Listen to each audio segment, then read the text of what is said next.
Salam sejahtera untuk kita semua. Pelajaran sekolah sahabat dengan tema utama Misi Allah, misi saya.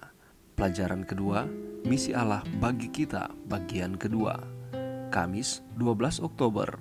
Dunia ini arena misi. Bacalah Wahyu 7 ayat 9 dan 10. Apakah yang disampaikan oleh ayat ini sehubungan dengan sejauh mana cakupan penjangkauan secara geografis dari misi Allah? Pelajaran pekan ini telah membahas secara khusus dua ayat penting tentang misi yang menekankan fokus pemuridan dalam perintah agung dan dalam kabaran tentang Injil yang kekal.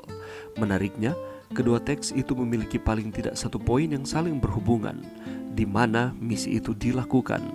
Bunyi ayat-ayat itu adalah, "Pergilah, jadikanlah semua bangsa muridku, dan mereka yang diam di atas bumi kepada semua bangsa dan suku dan bahasa dan kaum." Dengan kata lain, Injil Kristus itu menjangkau semua kelas, bangsa, bahasa, dan kaum. Pengaruh dari Injil itu adalah untuk menyatukan mereka yang diselamatkan dalam satu persaudaraan yang besar. Kita hanya memiliki satu model untuk ditiru, dan itu adalah Kristus. Jika kita menerima kebenaran sebagaimana itu ada di dalam Kristus, prasangka dan kecemburuan secara bangsa akan dihancurkan dan roh kebenaran akan menyatukan hati kita.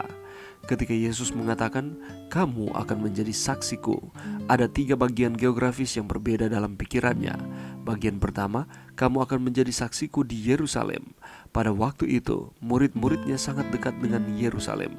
Jadi, pada dasarnya Yesus sedang mengatakan, mulailah untuk berbagi pengalaman Anda dengan Allah kepada orang-orang yang dekat dengan Anda. Misi dimulaikan dari rumah, kepada keluarga, kepada tetangga-tetangga, kepada teman-teman. Ini adalah tempat yang paling utama dari misi. Bagian kedua, dia kemudian melanjutkan di seluruh Yudea dan Samaria. Misi kita juga termasuk kepada mereka yang kelihatannya dekat dengan kita dalam beberapa hal, tetapi di saat yang sama mereka jauh dari kita.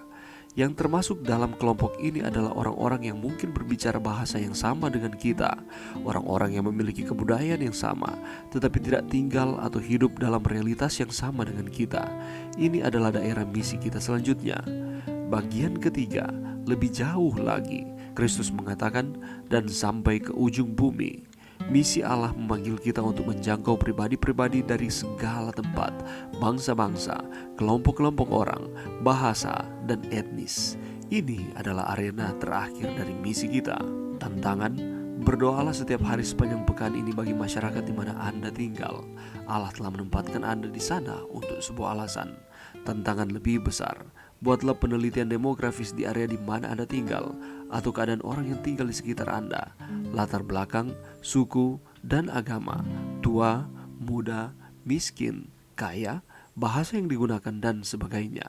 Mintalah kepada Allah untuk menunjukkan bagaimana Anda bisa menjadi sebuah saluran kasih-Nya bagi mereka.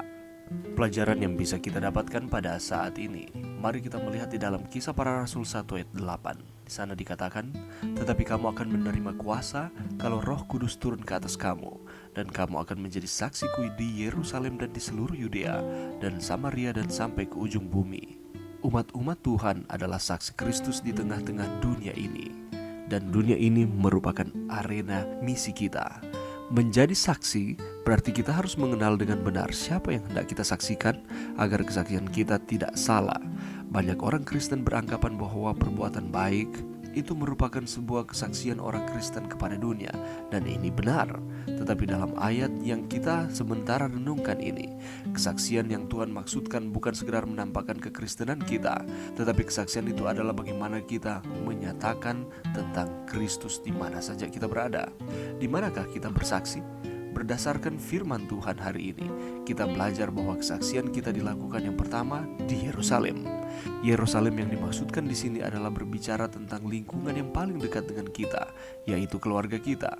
Sebelum kita bersaksi keluar, maka terlebih dahulu kita harus bersaksi kepada keluarga kita, yaitu ayah, ibu, kakak, dan adik-adik kita maupun saudara-saudara kita yang dekat dengan kita. Yang kedua adalah Yudea. Ini berarti kita harus bersaksi dalam ruang lingkup yang lebih luas, yaitu bukan hanya di lingkungan keluarga kita saja, tetapi kita mulai menjangkau sanak saudara dan famili kita yang jauh. Jadi setelah keluarga kita diselamatkan bagi Tuhan, maka sekarang kita harus menjangkau sanak saudara kita yang lain yang dekat dengan kita. Yang ketiga adalah Samaria. Pada saat itu orang Samaria bukan hanya didiami oleh orang Israel saja, tetapi sudah didiami oleh orang-orang kafir. Oleh sebab itu, Samaria mempunyai arti bahwa kesaksian kita juga harus menjangkau orang-orang yang belum mengenal Yesus. Mungkin orang-orang itu adalah tetangga kita, teman kerja di kantor kita, teman sekolah kita, relasi dan lain-lain. Kepada mereka lah kita harus bersaksi. Dan yang keempat adalah sampai ke ujung bumi. Misi Allah memanggil kita untuk menjangkau orang-orang dari segala tempat, bangsa-bangsa, kelompok-kelompok orang, bahasa dan etnis. Dan ini adalah arena terakhir dari misi kita. Tugas memberitakan Injil diberikan oleh Yesus sebagai sebuah keharusan, dan hal itu juga pernah ditegaskan oleh salah seorang rasul besar bernama Rasul Paulus. Celakalah aku jika aku tidak memberitakan Injil. Oleh karena itu, marilah kita dengan penuh semangat dan penuh keyakinan untuk menyatakan Injil kebenaran, kabar baik keselamatan kepada setiap orang. Karena memberitakan Injil adalah pekerjaan termulia, dan Allah di surga mendengarnya dengan penuh sukacita apabila umat-umatnya melakukannya dengan sepenuh hati. Mari kita bersaksi, Allah mengasihi saudara dan saya. Mari kita mengasihi Tuhan dengan menjalankan perintah Tuhan di dalam kehidupan kita. Ialah beritakan Injil di mana saja kita berada. Mari berdoa. Terima kasih Tuhan atas firman-Mu pada saat ini. Bantu kami Tuhan untuk kami dapat dimampukan untuk memberitakan Injil di mana saja kami berada. Ini doa kami Tuhan di dalam nama Yesus. Amin.